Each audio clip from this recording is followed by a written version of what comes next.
I've been an obstetrician for over 20 years. I've delivered over 2,000 babies.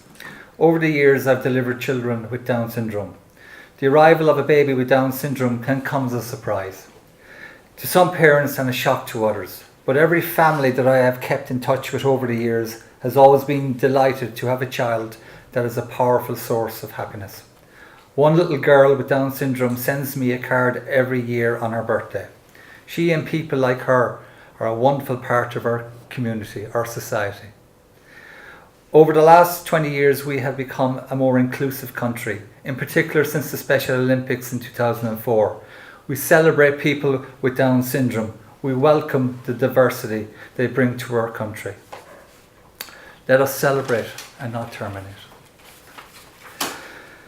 With modern technology, Down syndrome can be detected on day 1 of 10 weeks pregnancy with a 99% screening accuracy. A CVS diagnostic test can be done within 3 days.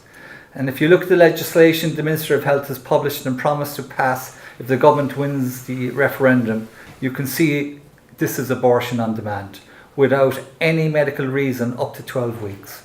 It doesn't take a genius to figure out that if you can detect Down syndrome at 10 or 11 weeks, you can abort without reason up to 12 weeks.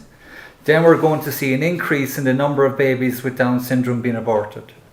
This has happened in Iceland, this has happened in Denmark and England. Simon Harris has previously described references to the rate of abortion of unborn children with Down syndrome as offensive. However, what is truly offensive is the fact that he's ignoring the rate of abortion of children when Down syndrome is detected in the womb. The rate of abortion in many European countries do not restrict abortion for disabilities is horrific. In England and Wales, 90% of babies with Down syndrome are aborted after detection. Our society should use its considerable resources to support every mother and her unborn child. We have made so much progress in recent years supporting children with disabilities in schools and in the community. I really don't want to live in a country when eventually we will end up like England. The legacy of progress we have made in recent years should not be ended by stripping away the main legal protection that the disabled have in the Constitution by removing the 8. I and many other doctors will be voting no to this abortion referendum on the 25th of May.